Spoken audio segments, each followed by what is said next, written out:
Well hello, मेरा नाम है जय और आज का एपिसोड गुरु लोग और ज्यादा ही मजेदार है क्योंकि कहीं ना कहीं जो सीसीटीवी फुटेज गुरुजी छिपाते हैं ना वो फाइनली झनकों पे मिल जाती है। लेकिन हप्पू भी जो घर लौट करके चले आते हैं तो अब इसके बाद में ना इसके रिश्ते को लेकर के जो तमाशा क्रिएट होता है ना वो काफी ज्यादा मजेदार हो जाती है। लेकिन घर में नेक्स्ट लेवल जो बवाल होता है और साथ में अनिरुद्ध का एक स्टेज पे जाना, ये सभी चीजें जो एक्स्ट्रा प्लॉट को जस्टिफाई करते हैं ना वो जाने के जितने तक वो सच में यार काफी मजेदार हो जाती है। तो यार बात करें एपिसोड की स्टार्टिंग की तो ये मंदिर से होती है। अब यहाँ पे हप्पू को भी होश आ जाता है और तने बहुत खुश होता है कि चलो ये फाइनली होश में तो आ चुकी है ना।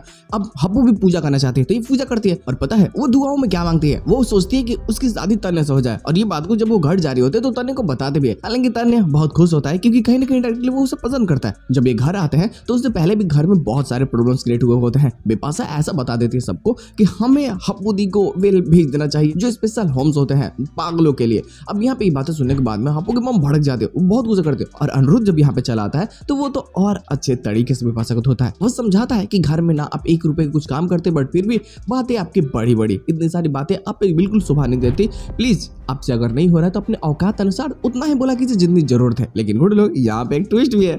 कुछ टाइम बाद बिपाशा प्रेग्नेंट भी हो जाती है और इसकी खुशखबरी वो घर में चिल्ला चिल्ला कर बताती है। पहले तो कोई काम कर नहीं रही थी और बाद में और ज्यादा ड्रामा करने लगती है। चिड़चिड़ापन थोड़ा ज्यादा हो जाता है उससे बेचारी को। और बस वो नया नया तमाशा तुम सोच सकते हो ना, भगवान करे इससे बड़ों के फैमिली किसी को ना मिले।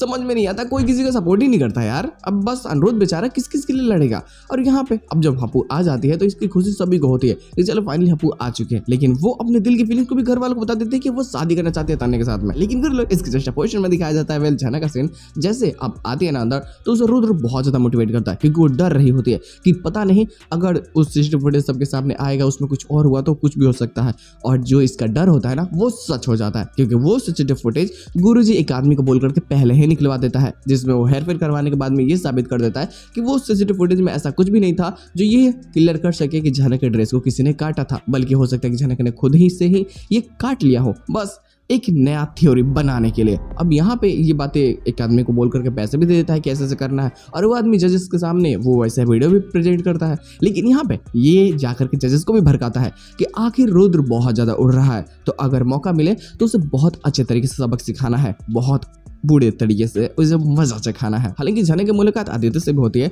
अब पता ही है कि उसकी थिंकिंग क्या है झनक को लेकर के, वो चाहता है उसके साथ मजे मारना। तो यहाँ पे भी वो अप्रिशिएट कर रहा होता है कि तुम आखिर मुंबई आ चुके हो तो मेरे साथ एक बड़ी सी मूवी में काम कर लो। एक बहुत ही सुपर हिट मूवी बन रही है। भाई की मूवी मैंने आज तक नहीं देखी, पता नहीं कौन सा हीरो है। लेकिन यहाँ पे वो इतना तारीफ कर देता है अपनी मूवी की ना, झनक को लगता है कि आखिर ये बेवकूफ इंसान को मैं 10 बार ना कर चुकी हूँ, ना ही मेरी औकात ना ही हैसियत कि मैं मतलब इतने बड़े एक्टर के साथ में काम कर सकूँ, तो ये मुझे क्यों बार बार फोर्स कर रहा है। ये बहुत गुस्सा भी हो रही होती है। लेकिन यहाँ पे आदित्य जानबूझ करके उसकी दुखती रगों पे हाथ रख देता है। वो यहाँ अनिरुद्ध की बात को उठा देता है कि आखिर वो जो तुम्हारा पति था, वो क्या नाम था, अनिरुद्ध, वो वहां पे तो पहले आ गया था, अब यहाँ आया है कि नहीं है। अब ऐसा ना हो कि क्लाइमेक्स में एक से कूद गया करके बस हीरो बन करके सारी पब्लिसिटी वही उड़ा ले। प्लीज पहले से ही बता देना कि वो आ रहा है कि नहीं आ रहा है। हालांकि ये बता देते हैं इसका कोई रिश्ता नहीं है, वो सब खत्म हो चुका है, अब ये सब कुछ भूल करके आगे बढ़ चुके हैं। तो आदित्य को लगता है कि यार ये तो और अच्छा ही है, अब तो लड़की पढ़ सकती है ना, हाथ में बहुत ज़्यादा मज़े चीज़ें हैं और अब तो कोई है भी नहीं, खाली कुर्सी है तो बैठने में क्या ही दिक्कत है। बेचारे के मन में ये सारी बातें चलने लगती है। लेकिन अनिरुद्ध सोचता है कि अगर सब कुछ ठीक हो चुका है तो हमें अब फोकस करना चाहिए यार वो डांस कॉम्पिटिशन पे। और बस वो लेकर के पहुंच जाता है। वहाँ पे कुछ बीटीएस तो है यहाँ, इसके साथ एपिसोड के एंडिंग कर जाते हैं। बीटीएस की बात करें तो गुरु लोग अब अर्ची तो डांस परफॉर्म करती है, ठीक है, लेकिन झनक और अनिरुद्ध की भी डांस परफॉर्मेंस पे अब ये एक ड्रीम सीक्वेंस हो सकता है, ऐसा मान सकते हो, क्योंकि फिलहाल ऐसा कुछ देखने को तो मिलता नहीं कि अनिरुद्ध वाला डांस क्यों नहीं करेगा।